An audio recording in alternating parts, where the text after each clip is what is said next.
Previously on Justice League Dark. Surrender to the past. The authorities seek to question regarding this bizarre incident. So you want me Yes, sir.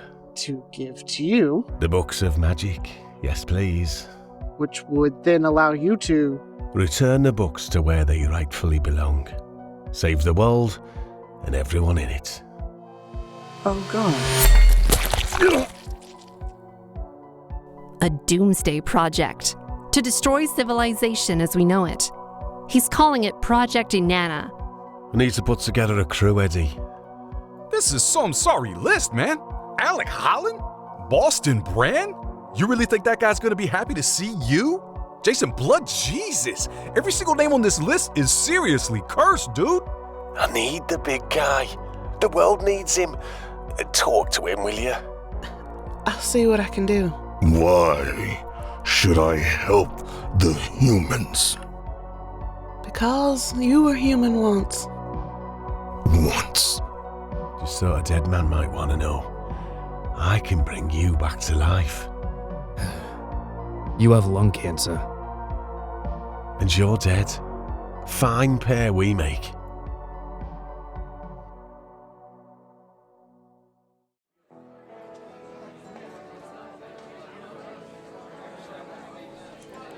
Blarney Stone Pub. That night, Constantine hunches over a scotch. Jump into some other wanker like you jumped into me, so what? Boston hovers weightless in his unearthly form. A red jumpsuit with a dramatic outsized collar. The letter D emblazoned on his chest. He's bald and pale white, like a ghostly Mr. Clean. Only the supernatural can see him. So what as it hurts me to jump into a cramper? A cramper? A dead guy, a stiff, a fellow of the recently deceased. It's like trying to move inside a cement suit. Look, it's simple. Reanimate a dead body. Take him for a little spin so we can get past the security guards at his penthouse suite. Use his hand as a key to the safe where the books of magic are stashed. Save the world, blah blah blah blah blah, and then we're all done. It's simple.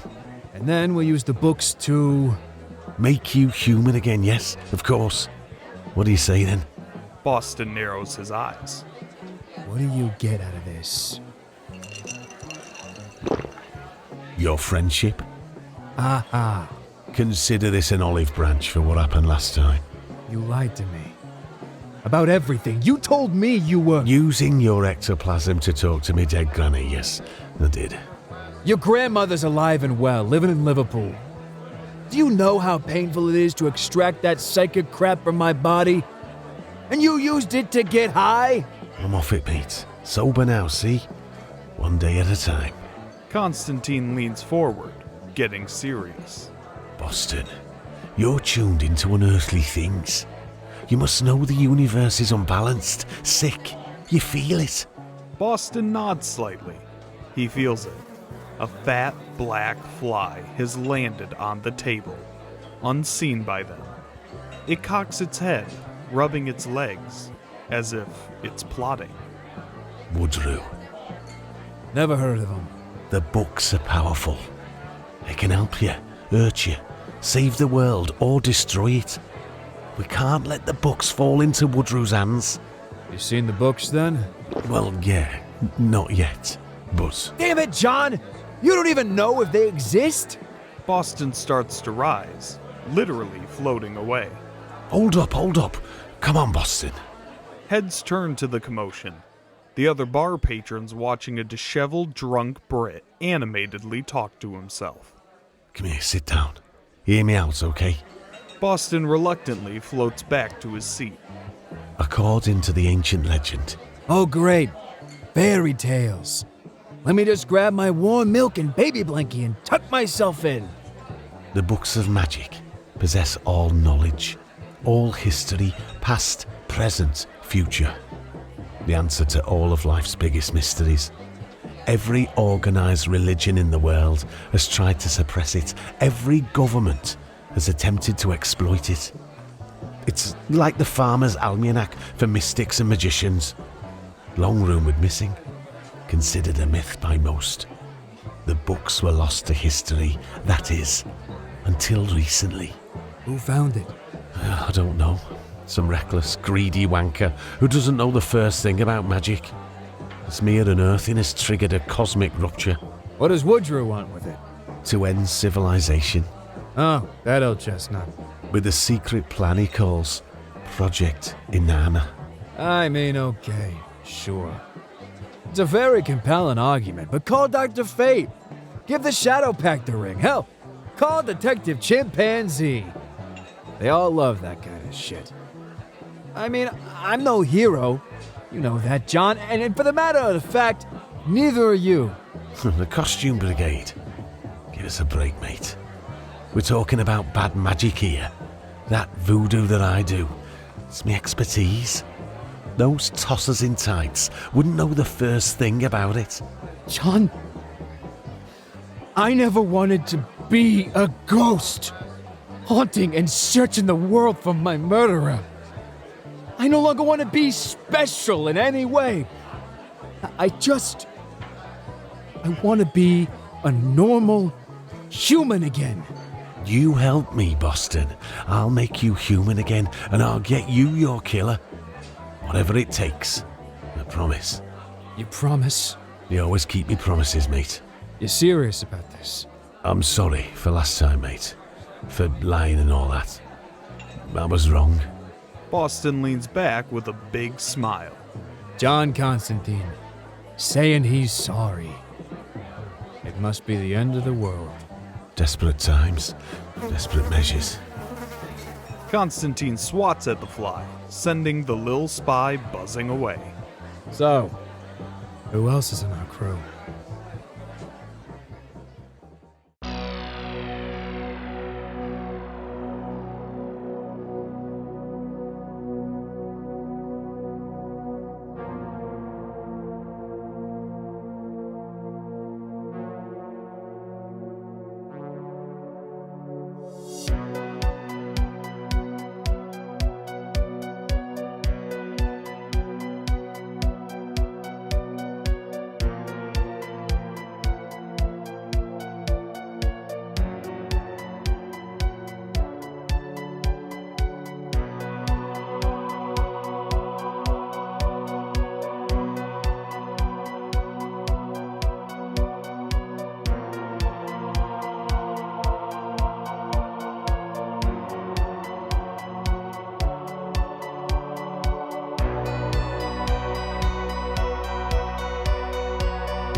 Abby's home, LaCroix, Louisiana.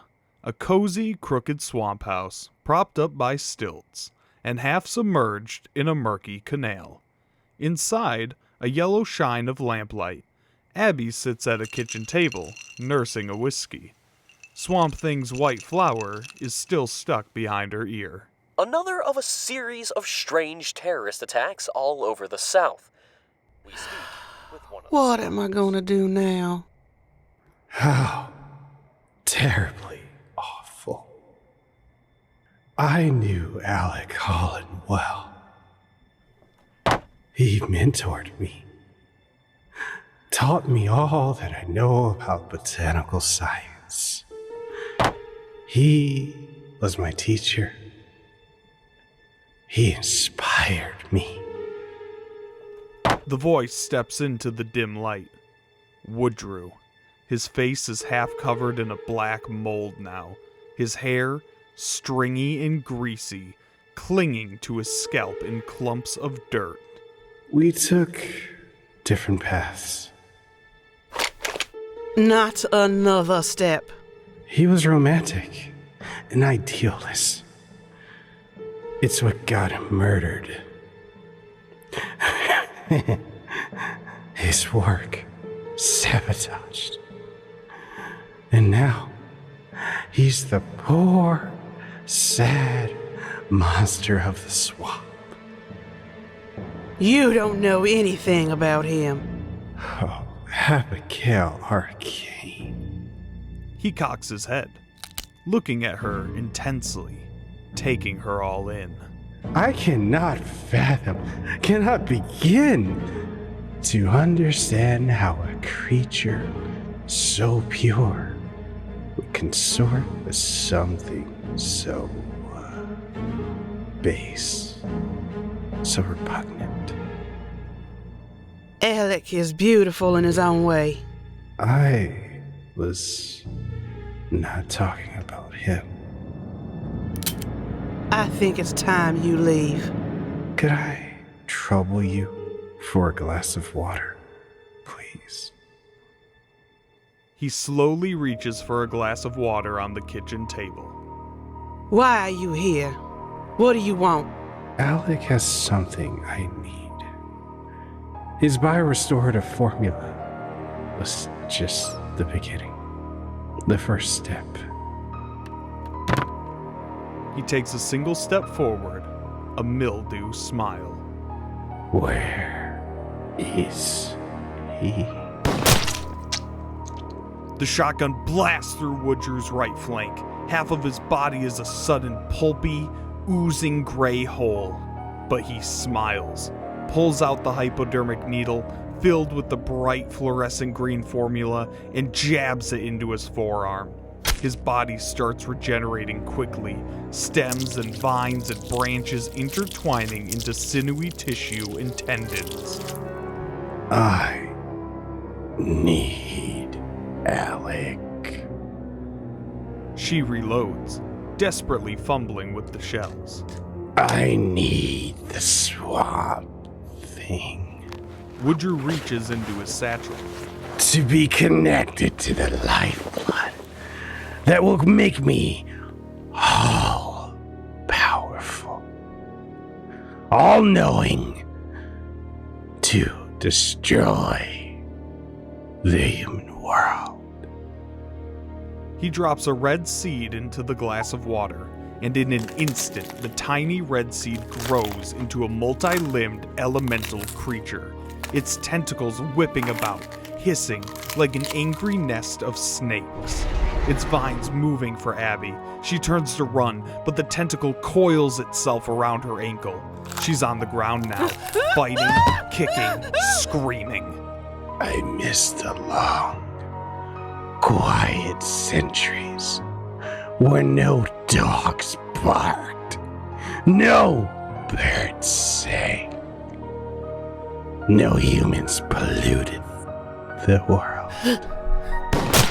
The shotgun blasts under Woodrue's chin, blowing half of his face clean off.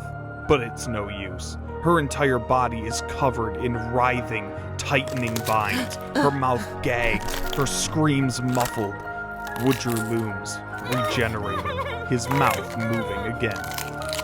Where is he? A vine pops out of her mouth. Go to hell. Hello there. What is this? The tiny white flower, tucked behind Abby's ear. Woodrue reaches for it. The veins in the flower begin to illuminate, throb. Woodrue's eyes glowing a dark red. Ah. There you are, my old friend. Show me the way. He plucks the flower and stands, while elsewhere a loud drum roll sounds up.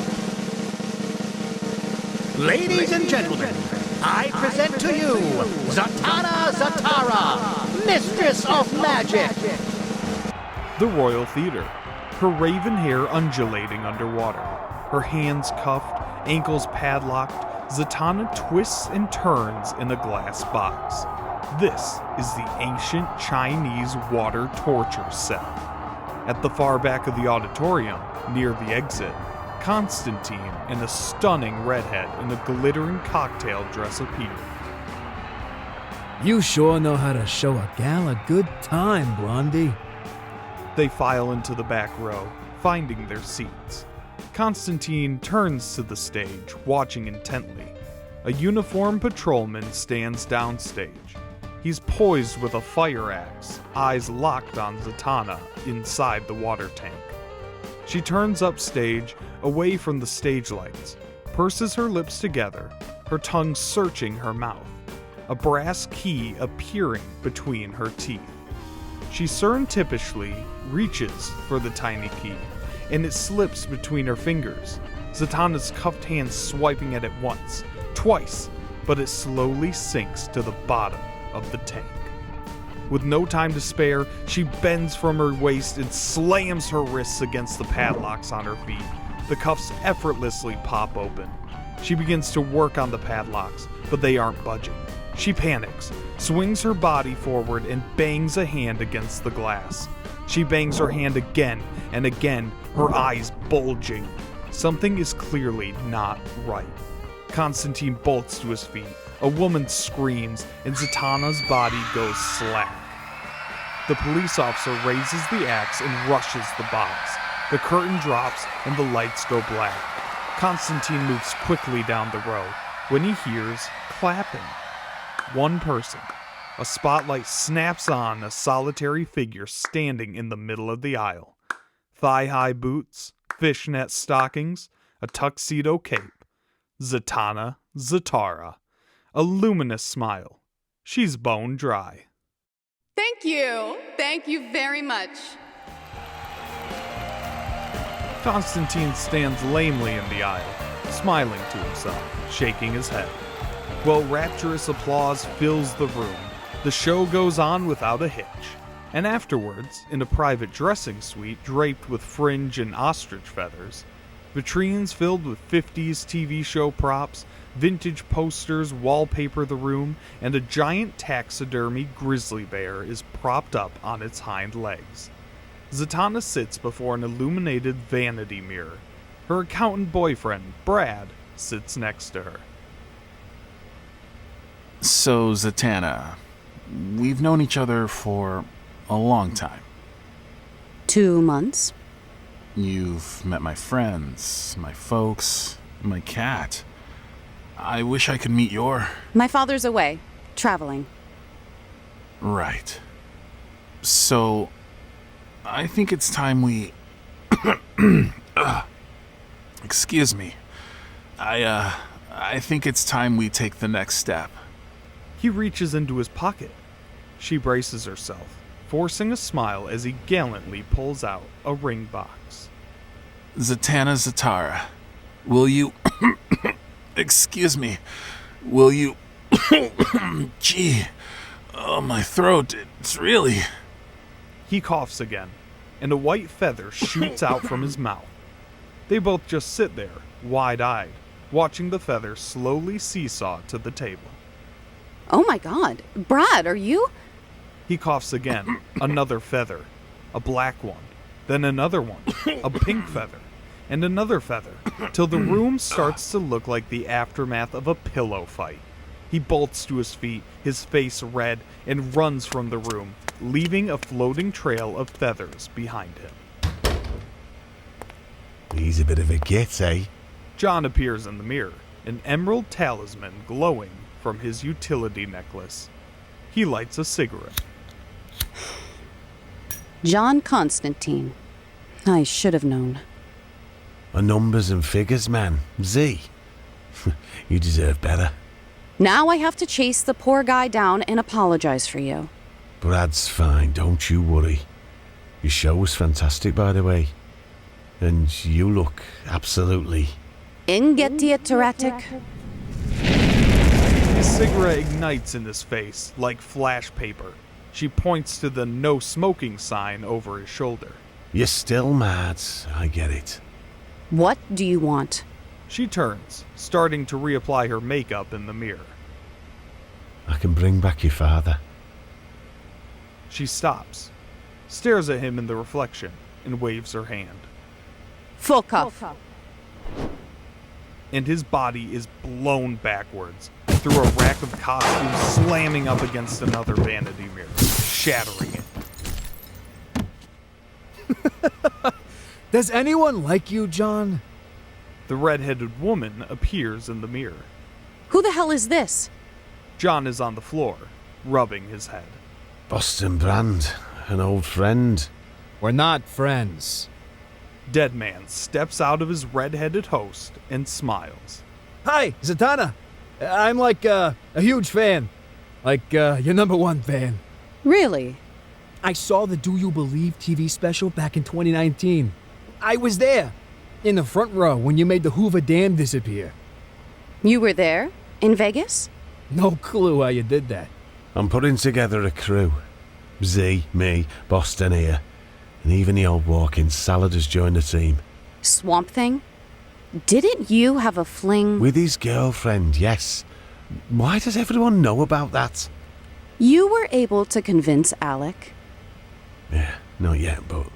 Well, good luck to you, John.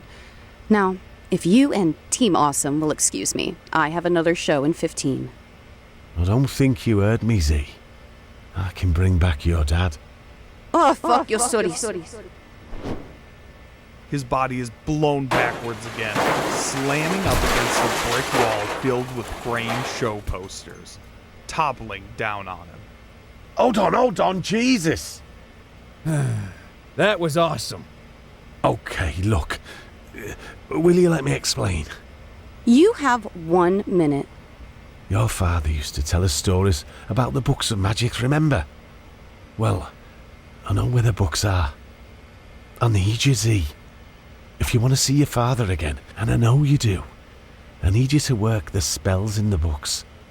Nobody knows their way around a spell like you do. If it weren't for you, John, my father would still be here with me. I'm sorry. If it weren't for you, John, we wouldn't need to be searching for the books to reverse the curse you put on him. That was an accident. He wasn't supposed to be at that scene. If it weren't for the promises you broke... We broke, Z. The promises we broke. She raises a hand again. He sticks his palms out, slowly backing away. I'm leaving. I got close to you once, John, and paid a heavy price for it. I don't want anything to do with you. Here. He sets Carl Carnahan's business card down on the table. That's the address of where we're going. The place where the books are stashed. If you want to see your father, Z, please reconsider. He turns away, then stops. I gotta ask, though. What do you see in that bloke, eh? He's normal, John. There's no battling demons or evil sorcerers or cheating on me with a warlock. He likes to make popcorn and watch Breaking Bad. You'll be back. He winks and leaves. She lets out a heavy sigh, thinking. On her vanity sits a small, round desk mirror, facing away from her. She taps it gently, and it slowly revolves around, revealing a black mirror, gothic, opaque, ancient. Ritov. And somewhere, in the black mirror, a tiny figure of a man appears. Giovanni Zatanna, a man in his 60s, Z's father. Tucks, tails, floating in limbo, as if stuck in amber. Tears come to her eyes. I'm sorry, Daddy. I wish I could help you. I'm so sorry. Who's there? It's Brad. He's back, standing in the doorway. She spins the mirror around, hiding it. Look, Brad, I really like you. I do, but I don't think I'm ready for all of this. Brad slinks his hand around her, moving in close. I just want to be close to you. Too close. He breathes hotly on her. Such a beautiful woman. Z. Very nurturing, sweet, and thoughtful. Okay. Let us kiss. He leans in, eyes glowing a dim blue. Like the French. And a black forked tongue rolls out of his rictus grin. Ooh, what the hell? She shoves him, a hand outstretched. Flesroy Lever! Brad's body goes into a sudden epileptic fit. Eyes wide, he collapses, and Clarion the Witch Boy rises from Brad's unconscious body, the halo of flies buzzing around his head. Listen to me, please. A moment of your time. A moment. I'm sensitive, kind, and although I don't have a lot of experience with women, I can learn, Zatanna. Please, teach me to be your love. I beg of you. You're just a boy. I'm more than just a boy! His body collapses into a black cloud of flies, moving fast for the giant taxidermy grizzly bear propped in the corner. The flies enter the bear's mouth, its torso moving, then it roars. The bear charges Zatanna, baring its teeth, galloping forward. Rehab dead, Esworth. It freezes in mid-pounce, and flies shoot out of the bear's mouth, buzzing angrily for another stuffed animal, a white rabbit, poking out of a top hat on a display table. Scribbles, no. It charges Zatanna, a devil bunny, its pink eyes glowing. Scribbles leaps into the air, pouncing onto her chest. She loses her balance, falls backwards, and slams her head against the wall. The black mirror pitches forward, and she catches it just before it hits the floor. Scribbles is on top of her, scratching at her face, biting her with its buck teeth, attacking with supernatural strength. Evola et moxetorium. A vitrine filled with TV marionettes suddenly comes alive. 5 of them, clumsy and dead-eyed, smashing the glass case, and they leap forward with staccato-like movements. They jump on Scribbles, their tiny wooden hands pounding at the devil beast, tearing at its fur, pulling its ears. Z crawls away and watches as the puppets rip the beast in half. Sawdust everywhere. The swarm of flies rises with it, hovering. You'll never know the happiness we could have shared, Z. The love, the hugs, all the French kisses. The cloud buzzes away, disappearing down the hallway. I'm powerful and strong. You'll see. I'll show you. The marionettes collapse all at once, leaving Z on the floor, alone, covered in sawdust and white fur. Brad bolted upright, blinking confusedly. May I please go home now? A fat black fly, buzzing down a long, sterile corridor. Little blue boy. I'll show them. Sunderland Lab. It's in total darkness, except for one desk lamp at a solitary cubicle. Woodrue, hunched over his microscope. Under the lens is a tiny white flower, the one Swamp Thing gave Abby. A network of living, pulsing veins.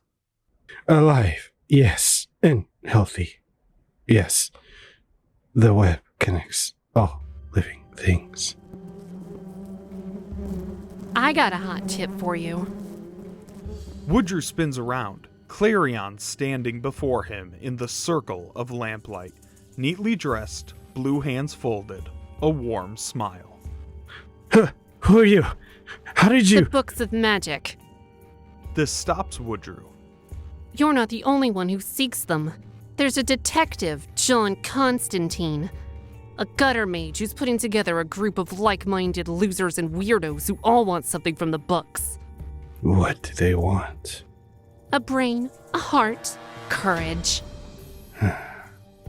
He steps forward, throwing a file of pink astral energy. I want something from the books, too. I sense a proposition. I help you get the books, stop John Constantine, and you help me become a man.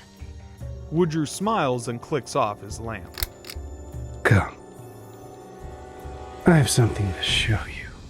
And somewhere in the pitch dark, Hello? Abby is strapped to a chair, half conscious, drugged, locked in an observation room. She sits across from a window. Journal entry. Tuesday. Beyond the glass, an operating theater, and 2 spotlights. One spotlight on the glass display case, the other on Woodrue. I'm ready. In the case, the white flower again, dangling from a tangle of connected wires. Abby's gaze follows the wires, leading to a chair, up its legs, then to Woodrue. His shirt off, electrodes stuck to his temples. Patches of skin bark and brown leaves sprouting through his chest hair. I'm ready for my transformation. Woodrue reaches for a control panel, clicking a switch. And you, my friend of the swamp, are the link to my fate. A monitor starts to beep with Woodrue's heartbeat. His eyes glow, spinning, kaleidoscopic, racing down its optic nerve, and the blood-red nerve suddenly becomes brown and knotty, a tree root branching out an infinite network of passages. I feel you. Hear your thoughts, your sadness. I feel the web connecting all living things. Diving deeper and deeper into the earth, the primordial world of rich black dirt and giant bioluminescent worms. I sense every blade of grass. I hear their voices, every root and branch and trees, lichen, moss. I am everywhere. I see it all. I feel it all. It's too much. It is indeed too much.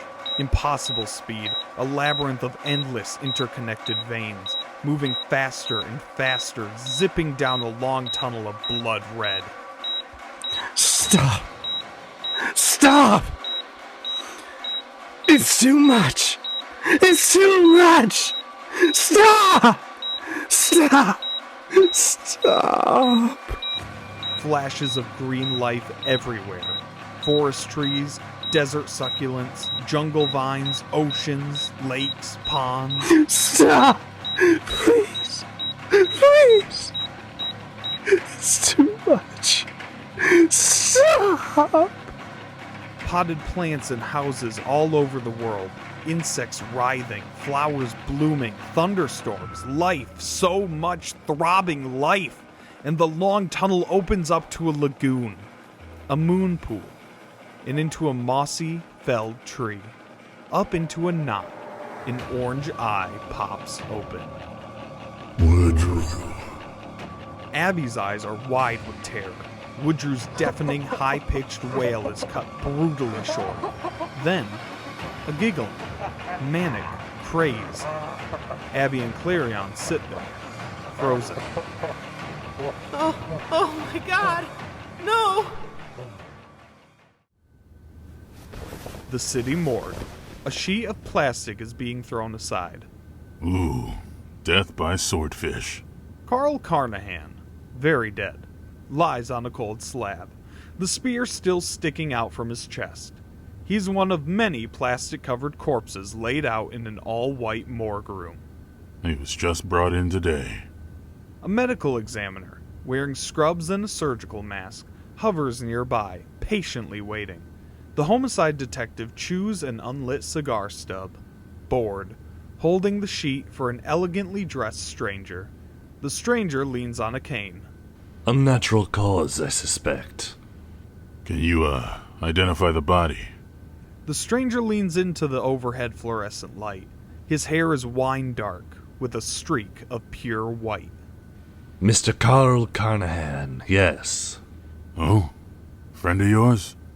A business associate. Oh yeah? What kind of business? Am I under investigation, Detective? Hey, just curious. Mr. Carnahan was an antique book dealer. He was mixed up in some pretty wacko stuff. The occult, Satanism. Are you familiar with demonology, mister? I will incur all funeral expenses. From an Edwardian silver card case, he pulls out an embossed business card, printed on fine linen paper, handing it to the detective.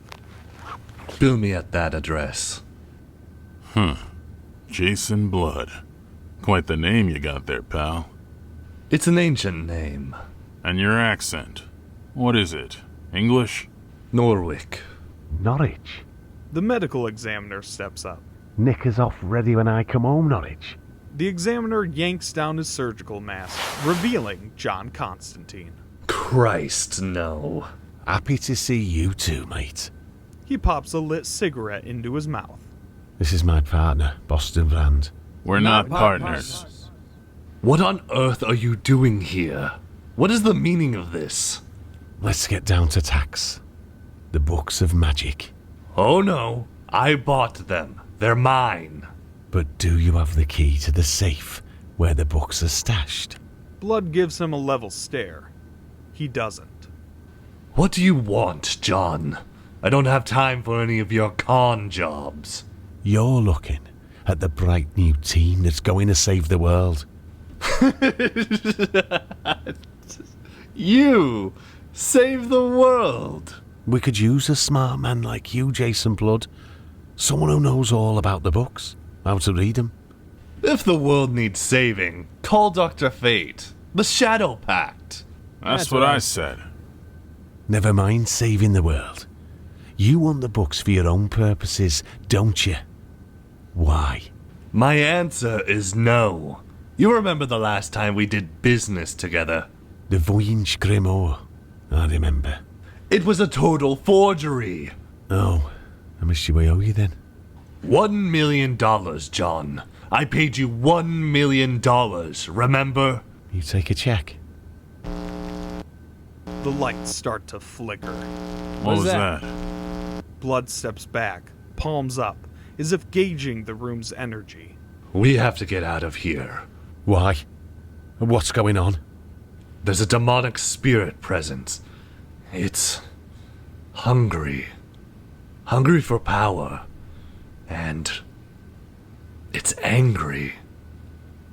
Angry at you. Me? What I do? Boston, do your thing now.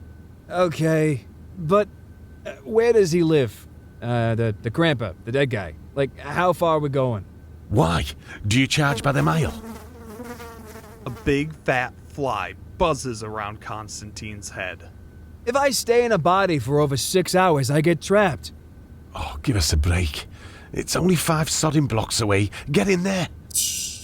And Boston jumps from the detective and possesses Carnahan. He sits upright, blinks, getting his bearings. Where am I? The real detective is back, holding his head, confused. What happened? A rust begins to spread around the morgue room, a corrosion reaching across the stainless steel cabinets like veins. What the hell is going on? You got a pistol on you? Yeah. Good.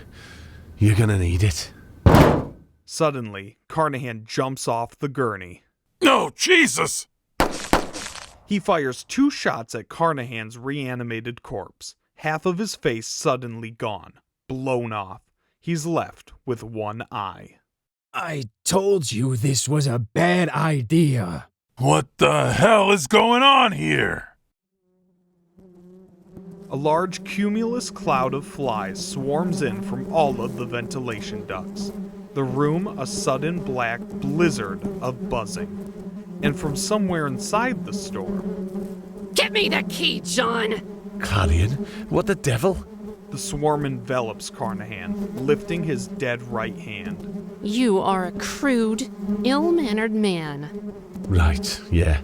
The flies move for the cabinets and corpses lying on the slabs. You're going to hell, John. Right again. What are you on about? The drawers open at once. The black swarm enters the mouths of all the dead bodies, engorging their throats, filling their torsos, animating their arms and legs. But today, Johnny? All the dead bodies suddenly bolt upright. All 50 of them reanimated. Hell comes to you. Grace, the Invunci. The what? All at once, the corpses' necks twist 180 degrees. Their faces turned in the opposite direction. Unkillable, unstoppable flesh puppets. What do they want? My right arm, I suspect. You ingested all the astral energy in my pouch, didn't you, Clarion? I can do whatever I want! I told you, it'll make you crazy. Stop trying to boss me around! They're surrounded, their backs up against the wall, watching the moaning, groaning, rotting flesh puppets come to life. Well, no, I'm not one for punch-ups, so... Constantine reaches inside his shirt and pulls out a talisman, an amber orb dangling from a chain necklace choked with other totems, amulets, scarabs, and crucifixes. A magical utility belt. He closes his eyes and begins to recite. Seca lumina sisha, seca luna. The orb begins to glow blue, dim at first, ramping up to something brilliant and blinding and beautiful.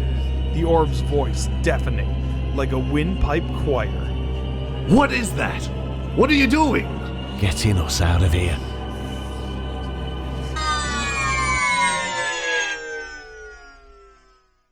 Suddenly, the bright light blinks out. A sudden silence. Or not. Unbelievable. John shrugs, raising his fists. Hit first, hit hard. John snatched a steel tray, its surgical tools tumbling to the floor, and he smashes the nearest corpse's head. The flesh puppet collapses, and Constantine swings for the next one, making a path for the freezer door on the opposite side of the morgue room. Follow me! Boston attempts to spring into action, but the cramper moves herky-jerky, like a stop-motion puppet. Damn it! I told you, Blondie! Gunshots ring throughout the room as the detective follows Constantine, wild-eyed, blasting away at the Invunce, their heads exploding into swarms of flies. Jason Blood moves with the detective, close in his wake, his hands wrapped tight around his walking cane. A little help here! Boston's host body is on the ground, army crawling away from the two flesh puppets grappling at his stiff, dead legs. They manage to grab hold and rip his left leg clean off. Shit! Will you do something? There's a ripping of flesh, and hhis right leg is taken too. Unsure of what to do, Jason swings at the Invunce with his cane, thumping its head over and over. He grabs some rubber tubing, wrapping it around the Invunce's neck, and yanks the creature to the floor. Boston pushes himself upright, guts tumbling out from his torso, and runs on his palms, his large intestine trailing behind him. He heads for the freezer door, reaches for the doorknob, pulling himself up. He muscles his entire torso to twist the doorknob, popping the door open. Brilliant! Constantine and the detective race for the freezer, tumbling inside. Jason Blood hops to his feet and runs, but Constantine slams the freezer door shut on Jason, his face pressed up against the small window. The hell are you doing? Turn into Etrican. Damn it, Constantine! No choice, mate. Open this door! Turn into Etrican. Blood slams on the window, the corpses surrounding him. I won't. I can't. It kills me a little bit every time. Please, Constantine, you bastard! He's overwhelmed by rotted, groaning flesh puppets, pulled to the ground, disappearing under the writhing pile of grappling limbs. That's low, man. Even for you. Better to beg for forgiveness than ask for permission, I always say. That's what you always say. What a dick. Constantine peers through the window to watch the writhing and moaning and feasting, but beneath it all, Change, change, O form of man. Release the might from fleshy mire. Boil the blood and heart of fire. Gone, gone the form of man. Rise. Brace yourselves, gentlemen. The demon. there's an explosion of limbs and a thundering roar. Etrigan! All of the fluorescent lights shatter, raining down on the demon Etrigan, a giant of hulking muscles, thinned ears, a canary yellow head, horns touching the ceiling. Its feline eyes glowing red, searching the morgue room, spotting the Invunce. They stand there, frozen, taking in their enemy. Clawed feet, clawed hands, a red jumpsuit with a shredded blue cape. The demon breathes fast and heavy, ready to strike, its forked tongue dangling between its fangs. So that's why he wants the book. Poor guy's only half a man. And half a bloody demon. John turns to the detective. Here, you're gonna want to see this. The detective steps up to the window, peering out to see the Invunce attack. Like insects, swarming the demon from all angles, digging into his legs, his arms, clawing at his face. The demon grabs one of the flesh puppets, using it as a bat, clubbing at all the creatures, their bones crashing like bowling pins. The demon swinging at everything that moved, clearing a path towards the freezer. Who are you people? Ever hear of the Justice League? Yeah? Well, that's not us. The detective slowly backed away from the window, freaked out, frantically reloading his pistol, bumping right into something. He turns, face to face with two Invunce. Covered in plastic sheets, their naked flesh spotted with ice and freezer burn. They lunge for it. No! No! No!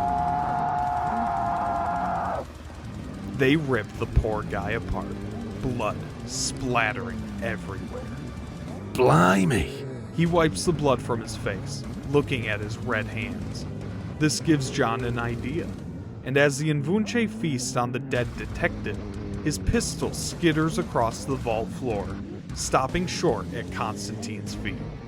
He picks the gun up, drives the cartridge home. There's 2 shots. And now, 2 headless creatures. Their skulls explode into black clouds of flies. John turns back to the window to watch the demon rage on. He's crushing the Invunce underfoot, ripping their limbs off like wings of a butterfly, popping their heads like zits. A storm of flies everywhere. A maddening buzzing swarms the demon. He crouches low, as if he's going to implode.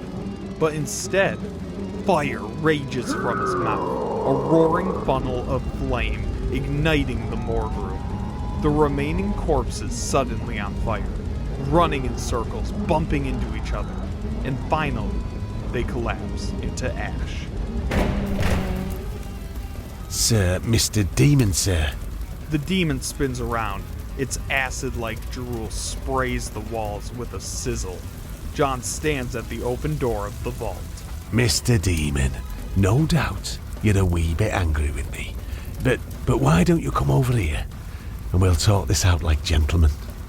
He gestures to the open door, the demon cocking his head. Little chap, maybe? Man to half man? The demon rushes Constantine like a mad gorilla, its huge arms and legs pumping, red eyes blazing, and John steps aside, just as the demon ducks into the freezer. Constantine slips back into the morgue room and slams the door shut. Boston right behind him. The demon freezes. Gotcha. The demon's eyes widen, looking all around the freezer. Constantine has drawn sigils everywhere, using the detective's blood, smeared on the walls, on the door, on the floor, magical signs evoked to wrestle the demon back to hell. The demon howls, an ear-splitting cry for help. He's trapped, angry, red eyes flaring. He bangs on the door hard, and the morgue room starts to tremble, his eyes peering at Constantine through the window. Open wide the flaming door. Fade until you are no more. Oh, Edrican, return again to the form of man. And the demon's face distorts and morphs with taffy-like flesh. The demon slowly transforming back into Jason Blood. He lies there on the floor, clutching a cube of stone. He's not breathing. Constantine yanks open the door and takes a knee beside him, pushing down on his chest. Come on now, you prat! He slaps him, and Jason Blood erupts into coughs, bolting upright. What happened? I just saved your life, mate. A false smile, and Jason clocks him hard in the mouth. John backs up, rubbing his chin. Is that a yes then? What? Join your little task force. Find the book, save the world, make you whole again. You in, mate? I don't even like you. Oh, we don't have to actually like each other. We just have to save the world together, that's all. What about me? Poor dear Carl is a torso, with half of his face blown off. John sighs and raises a bone saw. Not to be grim about it, mate. But all we need is his right hand.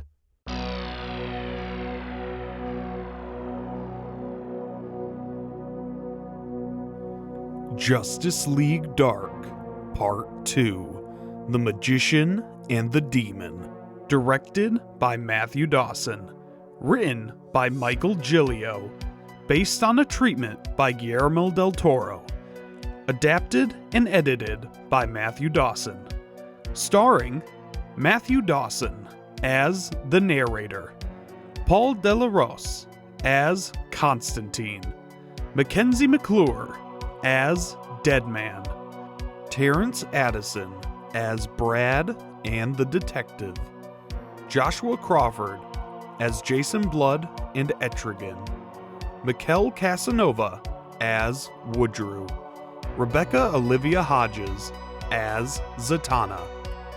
Alexis Vandam as Clarion. Kelly Hill as Abby Arcane. Gerald Hill as Swamp Thing. Brian Safara as the reporter, with Ray O'Hare as the announcer. This project was made in effort by Mortalverse Audio Dramas and our volunteering associates. It has no affiliation with Warner Brothers or DC or their characters. This project was made by the fans, for the fans, to show our appreciation towards this world. This project has been released for free. Thank you to everyone who helped bring this project to life. Mortalverse Audio Dramas will always be appreciative of your time and dedication to this project.